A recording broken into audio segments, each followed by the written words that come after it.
नमस्कार दोस्तों। राहुल गांधी की एक सच्ची सीधी बात मायावती को इतनी क्यों चुभ गई? अरविंद केजरीवाल कांग्रेस मुक्त भारत अभियान के लिए अब पंजाब और गुजरात में अपनी पूरी ताकत लगाएंगे और भारतीय जनता पार्टी अपने टूल किट से कांग्रेस को बदनाम करने के लिए वो हर साजिश करेगी जिससे कांग्रेस मुक्त भारत का उसका सपना साकार हो और इस देश की जनता से के दिलों से कांग्रेस निकल जाए। जी हां, यही आज विषय है। और विषय क्यों है?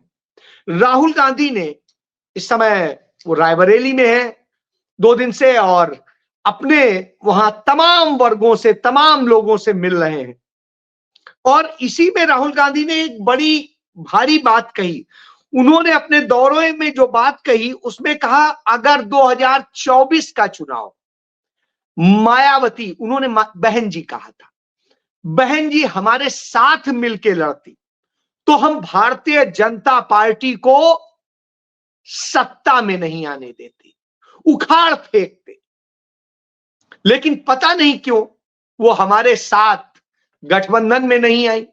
हमने कोशिश की थी और उन्होंने यह भी कहा कि वो मजबूती से पता नहीं क्यों चुनाव नहीं लड़ती हैं, क्या वजह है। तो जब राहुल गांधी ये कहते हैं तो इसमें कहीं गलत तो नहीं कहते हैं। मुझे नहीं लगता है कि कोई कहेगा कि हां, राहुल गांधी कांग्रेस पार्टी आखिरी वक्त तक इंतजार करती रही थी कि मायावती इस गठबंधन का हिस्सा बने। और यह बात राहुल गांधी ने अखिलेश यादव के साथ जो गाजियाबाद में प्रेस कॉन्फ्रेंस की थी उसमें भी कही थी, याद कर लीजिए, लोकसभा चुनाव के पहले। बहरहाल बहन जी गठबंधन में नहीं है। बहन जी के गठबंधन में ना आने से निश्चित रूप से यूपी में जो और बड़ी सफलता मिल सकती थी वो नहीं मिली, लेकिन भारतीय जनता पार्टी को उसका फायदा उन्होंने जरूर दिया। और उन्हीं के साथ में आजाद समाज पार्टी बनवाई जो भारतीय जनता पार्टी ने, वो चंद्रशेखर रावण, उसने भी उसी में भूमिका अदा की।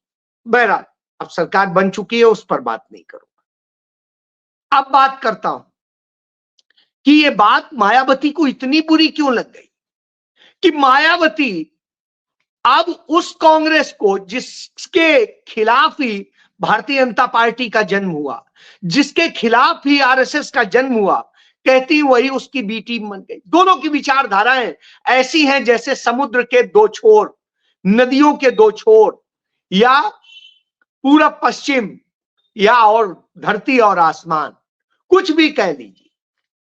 क्योंकि एक की विचारधारा मोहब्बत की विचारधारा है, जोड़ने की विचारधारा है, सबको समाहित करने की विचारधारा है। वहीं दूसरी तरफ भारतीय जनता पार्टी आरएसएस की विचारधारा हिंदुत्व की विचारधारा है, जो फांसीवाद पर आधारित है, जो तोड़ने पर आधारित है, जो सिर्फ एक संकीर्ण समाज तक सीमित है और जो राजशाही को पसंद करती है, जो सिर्फ अपने लिए जीने की स्वांतः सुखाय के लिए काम करती है। यह अंतर है दोनों। इन दो अंतरों के बाद पता नहीं उन्हें क्या तकलीफ है, और इस सच्ची बात पे एक सच्चा सा जवाब देने की बजाय वो जवाब देती है कि कांग्रेस दिल्ली में भारतीय जनता पार्टी की बी टीम क्यों बन गई, उसने क्यों आम आदमी पार्टी को हरवा दिया। तो साहब, पहले उन्हें कुछ आंकड़े जान लेने चाहिए। मायावती बी टीम का काम करती रही है, बीएसपी करती रही है, कांग्रेस ने नहीं किया, न कांग्रेस कर सकती है। भारतीय जनता पार्टी की बी टीम के तौर पर दिल्ली में आम आदमी पार्टी ने काम किया, और जिस यूएस एड की बात होती है उस एड को भी लेने वाला अरविंद केजरीवाल और अन्ना हजारे था। अजीत डोभाल का जो विवेकानंद इंटरनेशनल फाउंडेशन है वो था, और इन सब ने मिलकर ही कांग्रेस सरकार उखाड़ने के लिए, शीला दीक्षित को बदनाम करने के लिए और मनमोहन सिंह को बदनाम करने के लिए काम किया था। तो पहले तो ये जान लीजिए। फिर दूसरी बात, 2020 में जब दिल्ली विधानसभा का चुनाव होता है तो आम आदमी पार्टी 53.57% वोट पाती है, यानी 53.57% वोट, और बीजेपी 38.51% वोट पाती है, और बीएसपी 0.71% वोट पाती है। कांग्रेस 4.26% वोट पाती है, यानी कांग्रेस तब भी लड़ी थी, तब भी लड़ा था। जेडीयू भी लड़ा था। जेडीयू को उस समय 0.91% वोट मिले थे। एलजेपी भी लड़ा था और उसको 0.35% वोट मिले थे। तो इससे आप समझ सकते हैं। अब 2025 के चुनाव में एक नया प्लेयर आ गया, AIMIM। इसने मुस्लिम वोट काटने का काम किया। इसने लिया 0.25% वोट, 0.25% वोट, मतलब 0.77% वोट। भाजपा ने लिया 45.56% वोट। बीएसपी ने, मायावती की बीएसपी ने पिछली बार से कम, जो 0.71% था वो घट करके इनका हो गया 0.58%। और इसके बाद जेडीयू ने 1% वोट लिया, जिसका 0.01% वोट बढ़ गया। और इसके बाद में कहेंगे यदि जो एलजेपी है वो वोट जो लेके आई, वो लेके आई 0.53%। और कांग्रेस पार्टी के वोट पिछली बार से बढ़ करके 6.34% हो गए, यानी 2.25% वोट कांग्रेस के बढ़े। तो पहली बात, कांग्रेस पार्टी ने कोई भी बी टीम का काम नहीं किया, वो वैसे ही लड़ी जैसे लड़ना चाहिए था। उसका आधार वोट आम आदमी पार्टी के साथ चला गया, इसलिए यह स्थिति हुई और वो बहुत अच्छा परफॉर्म नहीं कर सकी। अब आता हूं कि मायावती ऐसा क्यों कहती हैं, इसके पीछे हमें समझ लेना चाहिए। 1991 में चले जाइए, और जब 1989 में कांग्रेस पार्टी उत्तर प्रदेश में सत्ता में हुआ करती थी, इलेक्शन होता है, जनता दल की लहर थी, समाजवादी पार्टी उस समय नहीं थी, और उस समय जनता दल लड़ी। कांग्रेस पार्टी सेंट्रल में भी आ रही थी, यूपी में भी आ रही थी, और यूपी में मुलायम सिंह की सरकार बनी थी। मुलायम सिंह मुख्यमंत्री बने थे, और जब मुलायम सिंह ने बाबरी मस्जिद पर हुए हमले के मामले में एक्शन लिया था, तो उनकी सरकार भारतीय जनता पार्टी ने गिरवा दी थी। गोली चलाने का आदेश देने वाला वो नृपेंद्र मिश्रा, उनका सेक्रेटरी, वही आजकल राम मंदिर बोर्ड का चेयरमैन बना हुआ है, नरेंद्र मोदी ने बनवाया। यानी समझ लीजिए गोली चलवाने वाला भी उन्हीं का आदमी था। उस समय कांग्रेस समझी और कांग्रेस ने मुलायम सिंह यादव को समर्थन देकर के उनकी सरकार बचाई थी, क्योंकि भाजपा के समर्थन से सरकार चल रही थी, जो उस समय जनता दल की सरकार थी। बहरहाल उसका नतीजा यह हुआ कि कांग्रेस का वोट बैंक डाउन चला गया, और जो कांग्रेस पार्टी लगातार बहुत मजबूत हुआ करती थी, उसका वोट कैसे खिसका, इससे आप समझिए। 1993 में चुनाव हुआ, समाजवादी पार्टी और बहुजन समाज पार्टी गठबंधन में लड़े और जीत दर्ज की, लेकिन जो बसपा 12 सीट पर थी 1991 में, वो बढ़ करके 67 सीट पे आ गई, 67 पे। वोट किसका घटा? कांग्रेस पार्टी का। फिर 1996 में कांग्रेस पार्टी बसपा के साथ मिलकर के चुनाव लड़ती है, और बसपा की सीटें फिर बढ़ जाती हैं, उसका वोट 27.73% बढ़ जाता है। अब आप सोचिए, इतना हो जाता है, लेकिन कांग्रेस का घट जाता है, और कांग्रेस घटते घटते 28 सीटों तक आ जाती है। इस दशा में आ जाए कांग्रेस, तो आप सोचिए, कांग्रेस को कोई फायदा नहीं हुआ, फायदा मायावती को हुआ। तो यह आप समझ लीजिए कि कांग्रेस जब इस तरीके से सिमटी इस गठबंधन के कारण, पहली बार उसका वोट समाजवादी पार्टी को गया, मुलायम सिंह को मदद करी, और उससे जो नाराज हुआ सवर्ण वोट वो भाजपा में चला गया, और बाद में जो दलित और मुसलमान वोट था वो बसपा ने ले लिया, बसपा में चला गया। इसलिए बसपा को तकलीफ होती है। 1989 से कांग्रेस पार्टी यूपी में सत्ता में नहीं है। सपा रही, बसपा रही, भाजपा रही। मायावती या तो भाजपा के सहयोग से हर बार सत्ता में आई, या वो सत्ता में आई एक बार सोशल इंजीनियरिंग के जरिए।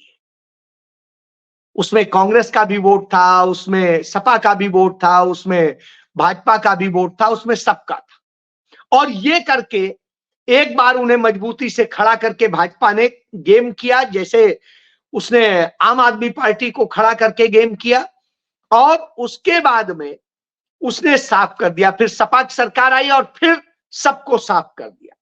कांग्रेस 3.5% के वोट पे सिमट गई। कांग्रेस मुक्त भारत ये है पूरा। जैसे उसने पश्चिम बंगाल में किया, पश्चिम बंगाल में ममता बनर्जी को खड़ा करने में पूरा काम किया, कांग्रेस और वामपंथियों को खत्म किया, और अब कौन बचा है? मेन प्लेयर ममता बनर्जी और भाजपा है। यही खेल तो करते हैं, और अब की बार वो ममता को निपटा करके सत्ता में आ जाना चाहते हैं। यही उन्होंने आम आदमी पार्टी के थ्रू किया, यही बसपा के थ्रू किया। इसलिए इस खेल को समझना, इसलिए मायावती को मिर्ची लगी, क्योंकि कोई ऐसी बात नहीं कही गई। जब जब दलितों पर अत्याचार हुए, मायावती एक भी जगह कहीं नहीं गई, एक भी जगह ट्वीट करके और बोल दे करके और इससे करके उन्होंने खत्म कर लिया। अब उन्होंने परिवारवाद भी अपनाया। काशीराम परिवारवाद के खिलाफ थे, उन्होंने अपने परिवार को नहीं उठाया था, मायावती को बनाया था। लेकिन मायावती ने आकाश आनंद को ला करके परिवारवाद दिखा दिया कि हम वंशवाद के। मायावती वो कथित ब्राह्मण एससी मिश्रा के घर में विंडसर पैलेस में जाकर के पैक हो गई हैं। वहीं से बयान, वहीं से ट्वीट, वहीं से सब कुछ होता है। तो अब आप समझ लीजिए ये कौन सा खेल है। इसको इसीलिए शायद उन्हें खल जाता है, क्योंकि विंडसर पैलेस से सब कुछ भाजपा के फेवर में आ रहा है। कांग्रेस जहां जीतने की स्थिति में होती है, चाहे मध्य प्रदेश हो, चाहे राजस्थान हो, चाहे छत्तीसगढ़ हो, चाहे हरियाणा हो, या चाहे कहीं पर भी हो, दिल्ली हो, सब जगह लड़ने पहुंच जाती है। यह एक सत्य है।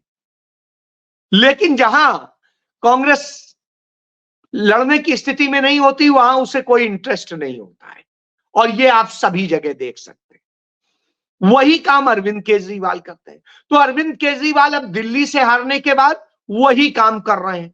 अब वो गुजरात और पंजाब में वही काम करेंगे जाके। दिल्ली में उनका काम कंप्लीट हो चुका है।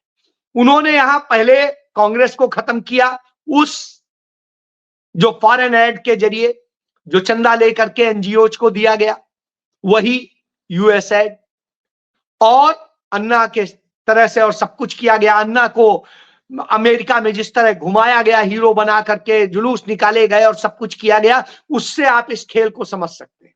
और इसके बाद में अब वो पीछे गुजरात गए थे। कांग्रेस को पहले उन्होंने विपक्ष से आउट करने की कोशिश की, अभी हालांकि पूरी तरह आउट नहीं हुई है।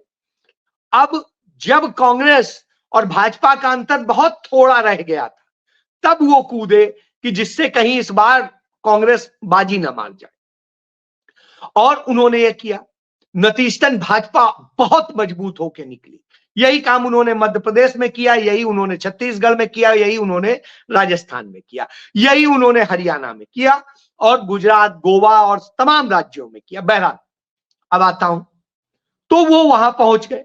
अब वो उस पर फोकस करेंगे, क्योंकि गुजरात में कांग्रेस को कैसे खत्म कर दिया जाए, वही स्थिति ला दी जाए जैसे पश्चिम बंगाल में हो गया है कि साहब ममता बची है और भाजपा बची, उसी तरीके से वो करने का काम करते हैं।